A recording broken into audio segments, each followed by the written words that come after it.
저 흉터 전문으로 많이 치료하고 있어요. 그러면은 다 옷을 막 벗어. 그래서 막 흉터 없는 사람이 없어. 굉장히 흉터로 스트레스 받는 분들이 정말 많아요. 포기하셨던 분들 희망을 가지시란 말씀 드리고 싶어요. 어쨌든 제 목표는 세계 1등이에요. 저희 피부로 박물관에 댓글이 하나가 달렸는데 선생님, 이 영상이 가장 최근 영상이라 여기에 댓글 달아요. 모나리자 영상에 달아주셨어요. 그 핫하던 엄청 핫하죠. 약간 피부과 유튜브계의 혁명이지, 레볼루션. 거기 댓글 달아주셨어요. 근데 관련 내용은 아니야.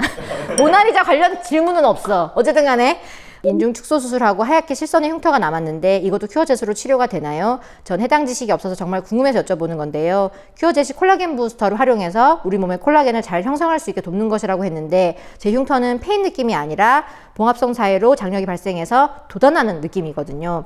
살짝 튀어나온 듯한 반질반질한 흰색 흉터인데 이게 큐어젯으로도 치료가 될까요? 요런 질문이에요. 그러니까 이 흉터 때문에 일상생활하기가 너무 힘들다고 하세요. 왜냐하면 인중축소 수술이 어쨌든 이 얼굴 중심부에 있는 거라서 눈에 띄는 부분이고 이게 색깔만 있으면 메이크업으로 가려지는데 튀어나와 있거나 들어가면은 커버가 잘 안 돼요. 이런 튀어나온 흉터 그리고 들어간 흉터 이런 게 좀 구분이 되나요? 흉터에도? 그렇죠. 어쨌든 흉터를 딱 봤을 때 단면을 봤을 때 주변 피부보다 튀어나왔냐 아니면 들어갔냐, 그러고 우리가 함몰 흉터, 비대 흉터 이렇게 부르잖아요. 어쨌든 이 주제가 저한테 정말 많이 물어보시는 주제 중에 하나예요. 이 영상을 보고 안 되겠다, 영상 찍자. 그래서 원래 딴 거 찍기로 했는데 이걸 바꾼 거잖아 사실은.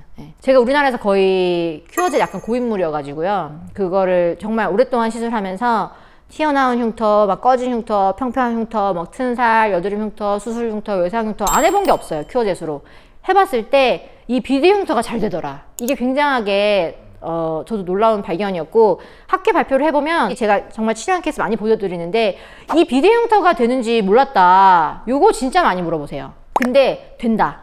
그래서 요 관련 내용을 좀 말씀드리고 또 시술한 케이스 좀 보여드리고 어떤 원리인지도 설명드리고 그렇게 해보려고 해요. 비대 흉터에는 어떤 시술로 이게 되는 건지. 일단 비대 흉터를 보통 치료하는 방법들을 좀 알려드릴게요. 전통적으로 논문에 이제 보면은 첫 번째, 주사 시술이 있어요. 스테로이드 주사를 맞으면 이게 자꾸 커지려고 하는 염증반을 가라앉혀서 콜라겐이 형성되는 걸 좀 억제해 주거든요. 그래서 평평해지는 그런 방법들이 있고, 근데 두 번째는 압박 실리콘 테이프 같은 거 있어요. 자꾸 튀어나오려고 하는 거를 실리콘 테이프를 하루 8시간에서 12시간 정도 붙여요. 그럼 자꾸 튀어나온 거 눌러줄 수가 있거든요. 그런 테이프 방식. 그 다음에 수술적인 방식. 아예 그 흉터를 도려내버리고 새로 꼬매는 거죠. 근데 새로 꼬맸을 때 또 장력이 발생해서 또 흉터가 생기면 안 되니까 막 Z 모양으로 하기도 하고, 막 주변에 있는 피부 돌려가지고, 그걸 플랩이라고 하는데 돌려서 붙이기도 하고, 그래서 어쨌든 흉터를 도려내는 방식. 그 다음엔 또 레이저 치료. 여러 가지 뭐 울트라 펄스라던가 뭐 CO2 프락셀, 뭐 롱펄스, 엔디악 여러 가지 레이저들이 있는데 그런 걸로 치료하는 방식들이 있고, 그리고 방사선 치료. 이게 수술을 하고 나서 자꾸 커지려고 하는데 이때 방사선 치료를 해주면은 혈액순환이 가는 거를 막아줘서 또 흉터 조직이 생기는 걸 억제할 수가 있거든요. 그리고 마지막으로는 이도저도 안 되거나 그럴 때는 메이크업 세라피라고 해서 뭐 살색 타투를 한다든지 뭐 그런 식으로 약간 가려주는 위장 치료. 이 비대 흉터가 치료 방법이 정말 많은데, 치료 방법이 많다는 거는 일단은 치료가 쉽지 않다는 뜻이거든요. 그러니까 방법이 많은 거예요. 그래서 각각의 뭐 위치라던가 크기 뭐 이런 거에 따라서 이제 방법을 선택할 수가 있죠. 근데 어쨌든 간에 우리가 또 칼을 대서 수술하는 게 보통 일은 아니거든요. 그래서 대부분은 어떤 주사라든지 레이저 같이 조금 일상생활에 지장이 없는 방식으로 치료를 하는 게 제일 좋기는 좋은데, 레이저 치료 방식을 봤을 때 보통은 이제 CO2 프락셀이라고 해서 깊은 흉터에다가 열기둥을 만들어서 약간의 미세한 상처를 주면은 흉터 조직은 약간 태워서 없어지고 좋은 콜라겐으로 대체되면서 피부가 재생되고 주변 피부랑 비슷해지는 방식을 제일 많이 썼었어요. 그래서 저도 지금 쓰고 있고, 그 장비가 이제 울트라 펄스라고 해서 꽤 비싼 장비거든요. 우리나라에 몇 대 없는데 우리 병원도 있어요. 그래서 제가 흉터를 전문적으로 하고 있다 보니까 그걸 주로 사용했었고, 근데 그건 나름대로 조금 아프기도 하고 좀 붉어지기도 하고, 그거 꼭 써야 되는 상황이 있긴 하지만 쉬운 치료는 아니에요. 그래서 이 큐어젯을 제가 이런 비대 흉터에 많이 적용을 해보니까 좋아지는 거예요. 근데 큐어젯은 울트라 펄스에 비해서는 아주 깊지 않고 조금 더 표면이면서 아주 작은 흉터들이 또 도움이 많이 돼요. 입꼬리 수술하고 나서 흉터가 생기버리면 굉장히 스트레스예요. 왜냐하면은 이 흉터 때문에 시술 효과가 많이 떨어지잖아요. 그래서 이렇게 약간 얇고 작은 흉터에 도움이 되고, 다쳐가지고 넘어져서 꼬맸던 자리라든지 파였던 자리들 이런 데 효과가 있고, 또 아주 드라마틱한 거는 자외흔 자해하고 나서 이제 여기 생기는 약간 튀어나온 살 색깔의 흰색 선들이 많이 생기거든요. 되게 많이 생겨요. 이건 뭐 수술적으로 제거할 수도 없고 방법이 없거든요. 그래서 주로 울트라 펄스라던가 이런 방법을 썼었는데 요즘 큐어젯이 나오면서 좀 다운타임도 적고 되게 효과가 좋아요, 사실은. 그래서 아까 이분이 인중 축소술을 하셨다고 했는데 이런 흉터들도 큐어젯으로 할 수 있다. 그거를 좀 말씀을 좀 드리고 싶었습니다. 그러면은 그 큐어젯으로 그 비대 흉터가 어떻게 좋아지는 건지. 이 큐어젯이란 장비는 일단은 1초에 500m 나가는 속도로 약물을 빵 넣어주는 거예요. 근데 약물을 넣을 때 머리카락 굵기 정도의 아주 미세한 홀을 통해서 약물을 내가 원하는 위치에 딱 넣어주는 그런 장비. 약물을 넣어줘서 콜라겐을 잘 형성시켜주는 역할도 있지만 이 약물을 딱 넣어주는 그 충격파를 통해서 서브시전이라고 해서 조직을 살짝 찢어주면서 공간을 만들어주거든요. 그러면 그 자체로도 새로운 콜라겐이 생기고 하는 과정들을 유도할 수가 있어요. 그러니까 두 가지 원리인데 첫 번째는 그 약물이 들어가서 그 약물 자체가 하는 좋은 역할, 두 번째 약물을 넣어주는 그 충격파 자체로서 그 흉터를 약간 리모델링 시키는 효과. 이 두 가지 효과 때문에 높낮이가 비정상적인 것들을 정상화시킬 수 있다. 그렇게 이해하시면 돼요. 그래서 꺼진 것도 좋아지고 약간 튀어나온 것도 좋아져서 정상 피부처럼 주변 피부랑 비슷해진다. 그런 원리예요. 그래서 제가 이걸 적용하게 된 계기가 다른 인젝터 장비가 그게 이게 비대 흉터가 좋아진다는 제 논문을 봤거든요. 그래서 그거를 보고 이걸 적용하게 됐고 실제로 효과가 너무 좋고 어쨌든 이 팔의 노출부에 자외선 치료하면 이게 너무 붉은기 오래가고 하면은 이거 되게 스트레스예요. 이게 여름이도 반팔을 못 입어요. 근데 이건 치료하고 나면은 짧게 금방 딱 떨어지고 붉은기도 적고 해서 삶의 질이 훨씬 좋은 것 같아요. 근데 그렇다고 해서 울트라 펄스 이런 거 안 좋은 건 아니고요. 울트라 펄스는 또 깊게 들어가거든요. 그래서 제가 아주 깊은 흉터냐, 아니 좀 얕고 잦은 흉터냐에 따라서 두 가지 잘 병행해서 치료해드리고 있어요. 옛날보다도 더 좋은 성과를 보이고 있다. 그거를 말씀드리고 싶어요. 만약에 딱 오셨어요. 그럼 인중이다. 높낮이에 따라 다른데 아주 두껍다. 그럼 초반에 울트라 펄스 좀 하다가 큐어젯 할 수도 있고요. 그거는 이제 보고 판단하는 거죠. 그러면 1cm다. 1cm면 진짜 두꺼운 거거든요.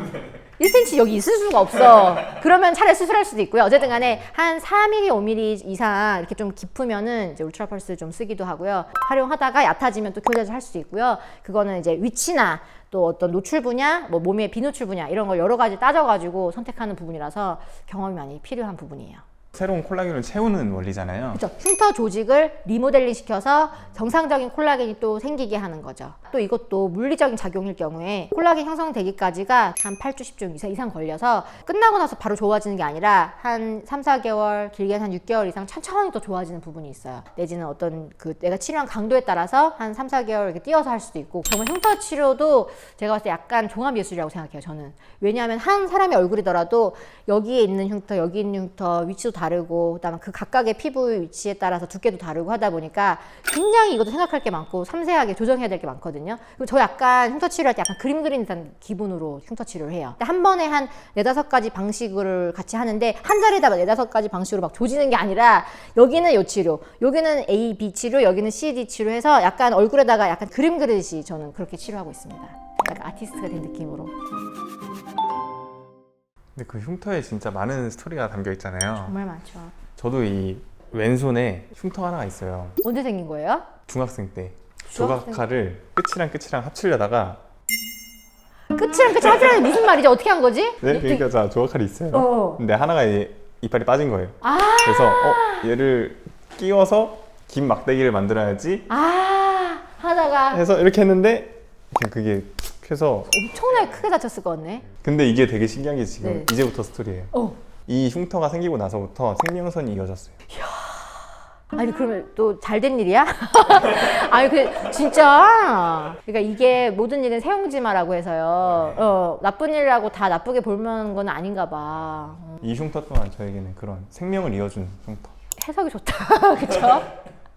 아 근데 진짜 뭐 움직이고 하는 데는 특별히 불편한 건 없으세요? 아, 네네. 다행이다. 이 깊이가 그래도 이렇게 막 중요한 신경을 막 손상시킬 정도 그런 정도 아니었나 보네요. 근데 진짜 사람마다 흉터 없는 사람들이 없어. 그래서 제가 어디 가서 저 흉터 전문으로 많이 치료하고 있어요. 그러면은 다 옷을 막 벗어. 그래서 막 요거는 어떻게 해야 될까요? 막 보여주고 흉터 없는 사람이 없어. 굉장히 흉터로 스트레스 받는 분들이 정말 많아요. 그런 분들은 콜라겐 부스터라던가 뭐 큐어젯, 울트라펄스 이런 장비들이 많이 발전이 되고 있고 또 우리가 흉터 분야에서 우리나라가 정말 또 압도적이긴 하거든요. 최근에 또 러시아랑 우즈베키스탄 선생님들이 우리 병원 왔었거든요. 한 10분 정도 오셔서 제가 또 교육해드렸어요. 그래서 우리나라가 그런 분야에 있어서 또 많이 알려드리는 선두를 달리고 있으니까 포기하셨던 분들 희망을 가지시란 말씀 드리고 싶어요. 어쨌든 제 목표는 세계 1등이에요. 해서 뭐 어디 가시는 게 꿈이세요? 꿈은 아니고요. 흉터 때문에 삶의 걸림돌이 되는 분들에게 치료함으로 인해서 자신감을 가질 수 있는 어떤 희망을 드리고 싶다는 이런 마음이죠. 이 세계 1등이라는 게 뭐 누구보다 잘하고 싶다 그런 게 아니라 어떤 흉터든지 간에 좋은 결과를 내서 거의 100%에 가깝게 하고 싶다. 나의 어떤 목표치가 그렇다는 거죠. 참, 그래서 이번에 또 태국 가요. 흉터학회. 태국 11월 달에 흉터학회 가서 그 전 세계에서 흉터를 좀 날고 긴다는 분들하고 만나가지고 한번 설전을 펼쳐볼까 해요. 네가 잘하니 내가 잘하니 한번.